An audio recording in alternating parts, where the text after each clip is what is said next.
For the best prices and service on Pokemon TCG singles and products, check out ccgcastle.com and use promo code Evolutionaries-5 for 5% off your next order. What's up, Pokemon fans? Professor K here for the Pokemon Evolutionaries, and we are in Memphis, and there is a lot of people here. This is the largest regionals that has ever existed in Pokemon TCG history. I'm in the VIP lounge back here because we're on the stage, which is pretty cool. It's pretty cool. CCG Castle actually sponsored a stage here, so like I said, CCG cares about the game, guys. Go support them. And as always, you guys see it every single time in our videos when we start them. Make sure you guys check them out. Use our promo code. Support the business because they're supporting everything here. They put the entire team up on the stage. They helped put money towards this entire setup, which, by the way, has been absolutely crazy since I got here. Today's Saturday. It's like right before the event starts. As a matter of fact, it's like 30 minutes before the event starts. So it's been really, really crazy. Since Wednesday morning when I got up, I have had a total of about 6 hours of sleep. So I have been completely just all over the place since we left. I left my house on Thursday, but I spent all Wednesday night editing and filming and rendering and uploading so we have content that goes up while we're gone here in Memphis, or while I'm gone here in Memphis. And was actually supposed to go to a Dragon Ball Super tournament. He ended up not being able to go due to some issues with some coworkers, so that's unfortunate. But we're here, and we're gonna see how we do here in Memphis. It's been a little while since I've played in an event. I did take a little bit of a break. Well, more than a little bit of a break, a lot of a break actually. Let's just be honest. I am going to be playing Gallispadgar, and I think it's a pretty strong play. And I gotta give credit to my teammate Azul for the deck list.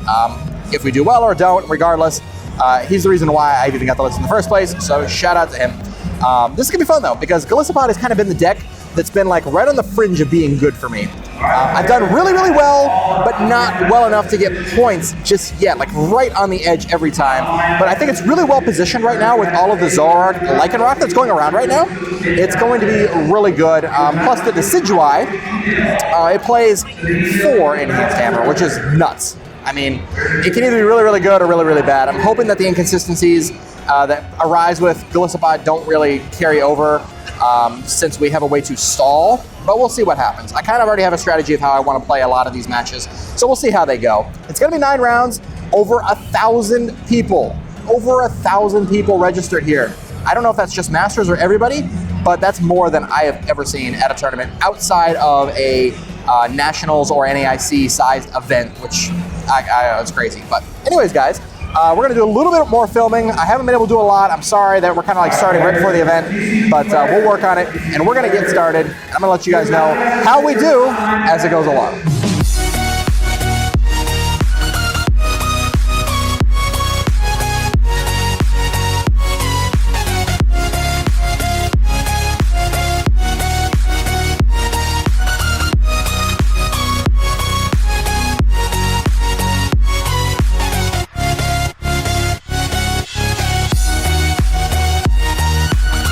All right, guys, round 1 is over, and it could have gone better. Game 1, I was playing against, first of all, Zoroark Gallisapod, which, ironically, if I would have played the deck I was going to play, it would have been a super bad matchup. This was a little bit more even, however, some weird things kind of happened throughout the way. Number 1, I started with a Talonflame, which I kind of thought maybe, all right, we're playing Greninja, that's cool, because, I mean, I can deal with that, but unfortunately, that wasn't the case. So, game 1, he starts with a lone Talonflame, and passes. I go Wimpod and an Energy. He goes Aeroblitz. I go Gallisapod, DCE, GX for game. So I took game 1 in like 2 turns. It was really quick. I felt pretty good. But unfortunately what ended up happening is games 2 and 3, I just bricked really hard. There really wasn't a whole lot I could have done differently. I definitely tried to do the best I could to stay in the game, but in the end, it really didn't make a whole lot of difference. It was pretty close in prizes. A couple times it was like he was bricking and I was bricking, and it was just basically the battle of who didn't brick the worst. And unfortunately, I was on the losing end of that. I got rid of a lot of his energy early on in the game without too much of a problem, but it came down to him getting the last energy off of Sycamore with maybe 20 cards in deck. So pretty good odds that he would have pulled it, and he did. So I can't really say anything there. But so we're starting off with a loss. That's all right. It's not the first time that's happened. So we'll just try to keep going back. All right, guys, round number 2 is done, and this was another Golisopod Zoroark with Talonflames. I don't know where this came from. It's kind of new to everybody here up at the stage. I've been talking to some of the players on our team here, Azul, and actually an honorary member for the day is Sam Chen, and we're all just like, what is even happening right now? We don't understand. Like, Talonflames in this is so weird. But it was actually really, really close. Game 1 did not go in my favor at all. Again, I'm having troubles not bricking with Golisopod, and it seems like that's all I'm doing is just brick, brick, brick, brick, brick. He had a couple issues as well, but not as bad as me. I did stop him from trading with my guard, so that was a little bit of time I was able to buy. The hammers are coming in really handy for stalling, but I'm not drawing what I need fast enough, and it's not really working out that well in that sense. But I lost game 1. Game 2, it came down to the wire. Like, he had 5 cards left in deck, and I think he forgot, well, I know he forgot actually after he did it. He had to hit either Kukui or he had to hit Guzma. So he's like, all right, I'm just gonna Sycamore and get into the next turn, and he didn't realize he was out of cards. So in the next turn, all I had to do was pass, and I took it. So that's ended up happening. He couldn't take a knockout that turn, so he just scooped. We go to game 3, and it was literally 5 minutes before time started. So it ended up going to time, and we got a tie. So this is feeling very much like Hartford to me right now, where we started 0-1 as well, 0-1-1, and now we're sitting at 0-1-1 once again. Basically, we're in the realm of having to win out to get to day 2, or just hang on for points. Unfortunately, as much as I love Golisopod as a deck, for some reason, it just doesn't love me back, and I don't know what I've done, but I don't know, we'll see what happens from here. I'm not gonna get discouraged because we've made a lot of comebacks and made some pretty good records, so maybe it'll happen again. I'm still not seeing the matchups that I want to see. Zoroark Golisopod is kind of okay, but at the same time, there's a lot of recovery there. There's a lot of Acerola and things like that to get their Pokemon up off the board, and I can't one-shot a lot of that. So I really want to start seeing other things that I can actually take on, like Gardevoir, Greninja, also Lycanroc Zoroark, which is what I played this for. Like, once I saw what was happening, I'm like, all right, we're going to play this. This is going to be good. But I'm not seeing those matchups, unfortunately. So we're just going to try and hope for the best and see what happens from here. So we'll see you guys in round 3. All right, guys, we're back. Round number 3 is done, and it seems like it's the same old story. It's like Hartford 2.0. So this time I face Espeon Garb, which is kind of weird in a way. It can go kind of in either favor, especially with the way that he was playing things. So game number 1, it was actually really close. It came down to him playing down his Garbotoxin the turn that I had a Lele for basically Guzma game. And it was the very last turn of the game, because after that I couldn't do anything and he got me. So unfortunately I lost game number 1. Game number 2 went completely in my favor though. I actually was able to pull off a pretty good combination there at the end. I had nothing but, I had nothing in my hand really. I had a Wimpod on the bench, and I thought he was gonna Guzma it, but he didn't. He did something else instead. So I was like, all right, cool. I have Grass Energy and I have Golisopod in hand, but I have a Golisopod active that I just attacked with, so it's not good. It's not perfect. I need a Guzma. I top deck a Guzma. Perfect. All right, cool. So game number 2 goes to me. Game number 3, however, went to time. We just flat out ran out of time. The prize exchange was in my favor at that point. If we had more time, maybe I could have pulled it off, but it didn't. There's no way to know for sure. So unfortunately, that means we go to 0-1-2. Again, this feels so much like Hartford. It's the same start. It's the same start. I feel like it is anyways. It's got to be very close. So at this point, win 6. That'd be nice. It'd also be nice to see a matchup that I actually prepared for. Did not prepare for anything that I've seen so far. Like, I really didn't expect to see 2 back-to-back Zoroark Golisopods, and I really didn't expect to see Espeon Garb in this format. But it is what it is. That's what happens in a 1,000-person tournament. So hopefully round 4 treats us a little bit better. Well, it finally happened. Finally faced a matchup that I was really excited about. Gardevoir. Game 1 went really, really well for me. I got out Garbodor like turn 2. It was so fast when it happened. Completely locked him out of the game. All he ever saw were Curlias. Never even got into a Gardevoir. And then, actually, I take that back. He did get into Gardevoir last turn of the game, but I Guzma'd around it for the Octillery and knocked that out for game. So, completely overwhelmed. It was like everything I needed, I was just getting. And it's so weird because that's exactly what happened in Hartford at this point in the game. Everything just started flowing and connecting and clicking.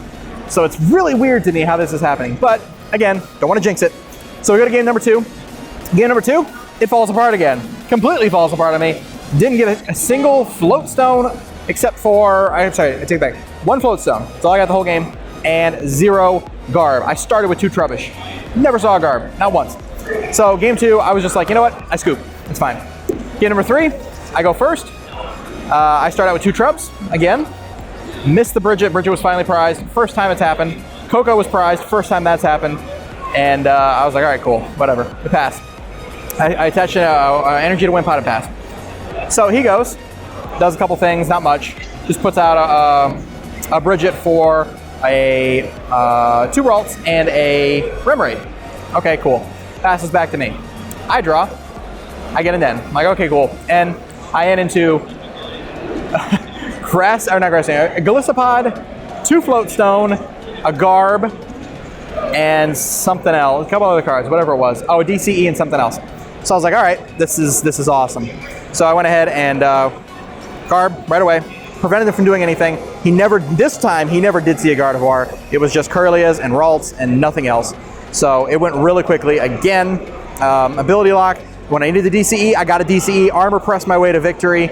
Same thing goes for Floatstone again. When I needed again to get retreat back into my other Golisopod that I just set up, it was perfect.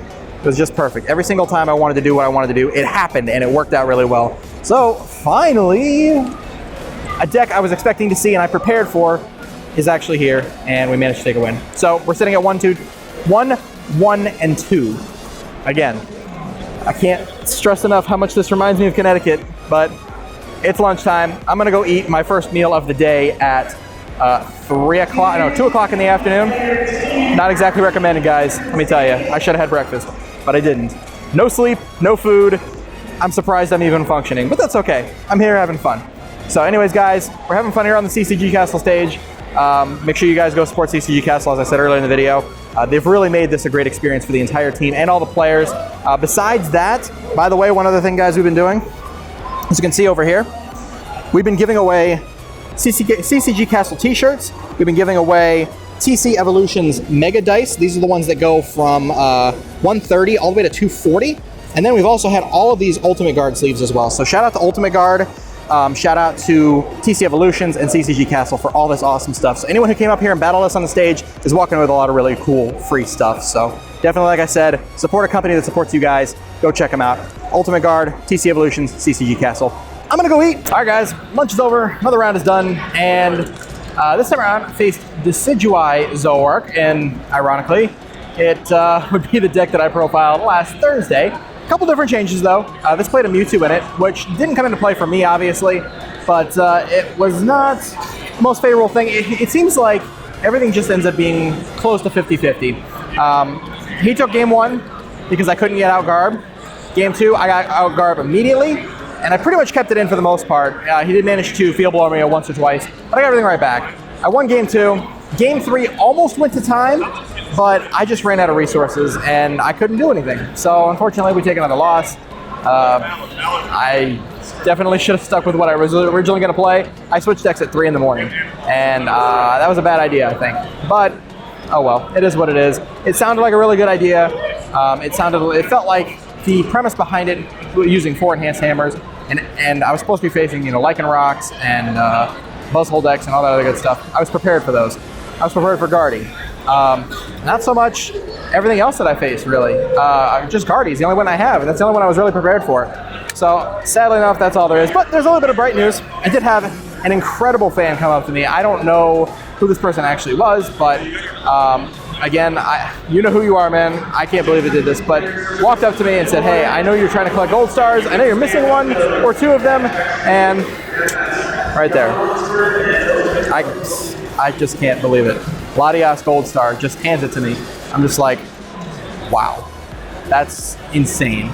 Like, dude, all I can say is thank you. Like, wow, it blew me away, speechless. And he didn't even say much. It was just like, hey, I wanted to give this to you.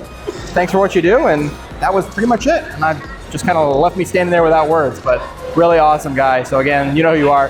Thank you, man. It meant the world to me. So appreciate that. Now I guess we're just playing for fun. 1-2-2 is not exactly the record that we wanted to have, but we'll deal with it, I guess. So Anyways, on to the next round. All right, so it's official. Golisopod hates me. I don't know why I've even bothered this season with this card. So I end up playing Ho-Oh this round. What do you do, you know? What do you do? Basically, I just kept feeding him one prize Pokemon until I could set up Lele's to take knockouts. The first game, I managed to get down to 2 prizes, and it ended up being just no good. It ended up being just a mess. He made a couple mistakes. He promoted a Volcanion with a choice band thinking it was going to knock out a Lele, and then realized that it was 160. So it didn't do that, and I took advantage of that. I knocked out a Ho-Oh that had 4 energy on it. But he went first, so he was up in the prize exchange to begin with, and there's nothing I could do. Game 2, I only saw 1 grass energy. I didn't see any double colorless. I didn't see anything else. It was just 1 grass energy. So I just kept feeding Pokemon until I had nothing left. So unfortunately, that was just a really, really bad matchup for me, and I gotta say, I feel like I picked the wrong deck. Unfortunately. As much as I like Golisopod doesn't like me back. But anyways, we're just here having fun now. I've talked to a lot of people. It's been a lot of fun regardless, in between rounds. My opponents have been fun to play against. This last guy especially, he was really nice actually, so it worked out pretty well. But, well, we got, what, 3 more rounds? So we're just gonna have some fun. All right, guys, another round is done. I must just be too exhausted to deal with this stuff. Honestly, it was not good. Lurantis, but it was a different kind of Lurantis. It was like Baby Lurantis and Lurantis GX, and it played some interesting cards in it. It was a very, very cool deck. I couldn't get out Garbs to stop the Sunny Day ability. I believe it's called Sunny Day for the Baby Lurantis, dealing the extra damage. And when I did, he had Field Blower pretty much right away. I whiffed energies like crazy on game 1 and game 3. Game 2, everything really started off weird. I basically donked his Fomantis. That's how that one went. So that's the only game I won there. Lost the series in a whole. I gotta say, like, this has been like one of the weirdest regionals for me for performance-wise. I don't feel like I'm doing anything wrong. The deck just is not responding. Like, it's really weird how many dead hands I have and how many missed opportunities I have to draw something when I need something. Like, I'm either whiffing Pokemon or whiffing energy, and it's always one or the other, and I don't know what it is, but it's definitely a lot of inconsistencies, and looking back, I probably should have just stuck with Zoroark. Lycanroc, I don't know if it would have done me a lot of good, but yeah, a lot of interesting deck choices around today. I definitely did not expect to see most of the decks that I have seen show up. I mean, never would I expect Lurantis or Ho-Oh Salazzle or Espeon Garb. Never expected that. And even in the Zoroark Golisopod, I would have never expected to have 4 Talonflames in it. Like, these decks are coming out of nowhere, really, for me. But we're still having fun. My opponent was really nice, and we had a good time. So we're just gonna keep playing and keep having fun. All right, guys, another round is done, and we've seen another deck that I did not expect to see. Quad Wobbuffet. Didn't think I was gonna be seeing that at all. It was interesting, though, I have to say. It was a little bit of a pain to deal with the energy denial and the energy removal and the counter catchers and all that good stuff. It was something else. But both games, even though they were both long games, I did win both of them. Whiffing energy is a pain, though, I gotta say. Like, running 8 energy and dealing with enhanced hammers and Team Skull Grunts, Team Flare Grunts, all of that is just, it's not fun, but anyway, the guy I played, though, he was also really good, really nice guy, so the match was enjoyable. I won first and second round, just strictly overpowering because the deck doesn't attack except with Lele. I've got my own enhanced hammer, so I was able to stall that out too. Other than that, it's just a lot of headaches, a lot of trolling and all that good stuff. So managed to get another win anyways. It's not really much, but hey, at least we're trying to improve, right? So we got one more round to go, and then the tournament will be over, and we'll figure out what we're gonna do after that, so stay tuned. Well, round 9 is over, the tournament is over, and I would say this has been one of the quickest tournaments I've ever been to. This is the largest regionals ever, and it is over at, for us, time was just been called at just after 9 o'clock, about 9:12 to be exact. So that's pretty darn good. I've been to regionals where there's far less people. We've gone way later than that, so definitely big shout out to Jimmy Ballard and the crew over here that did a great job with this event. So my last matchup here was Decidueye Zoroark, and this time my deck did what it was supposed to do. I got out Garb pretty much immediately in games 1 and 2, and I won both games. So there was just a lot of issues handling the item lock, or the ability lock, I'm sorry. The ability lock was a big problem for him, and he only played 2 Field Blower and had trouble getting into them. He only managed to get off a tool off my Garb 1 time, and then it was only for a couple turns. So from there, it's pretty much easy to control how everything goes. My Acetrainerliam came one right after the other, so I was able to deny prizes by just healing all my damage, essentially, going right back into and attacking him with Blitzpod. So we did take another win. I'm glad that we managed to win the last 2. At least we finished up 3, 4, and 2. Terrible record, but it's okay. We had fun. Like I said, I didn't have a single bad opponent. Everybody was nice. Everybody was fun to talk to. Everybody was fun to play with. So it's been really, really nice, and we're doing really good over here. As far as Team CCG goes, a lot of people have done really well. I know for a fact that 2 of our players are definitely making it to day 2 at the very least. Potentially 3. Not sure. That game's still going on, so it's hard to say. But I know Azul, who's playing the same 60-card mirror as me, I got the list from him, is... The last time I saw 701, I don't know if he finished 801. I think he finished 801. So that puts him pretty darn close to first seed, if not first seed. So very interesting outcome for that. But yeah, so day 1 is over with. I'm not sure if we're going to do any filming tomorrow. I got to tell you, I'm running off of 8 hours of sleep in the last 3 days, so I'm exhausted. But if I don't do any filming, thank you guys so much for watching. If we do, then maybe we'll do it in another video or a bonus or something like that. So we'll see you guys either tomorrow or the next video. Take care.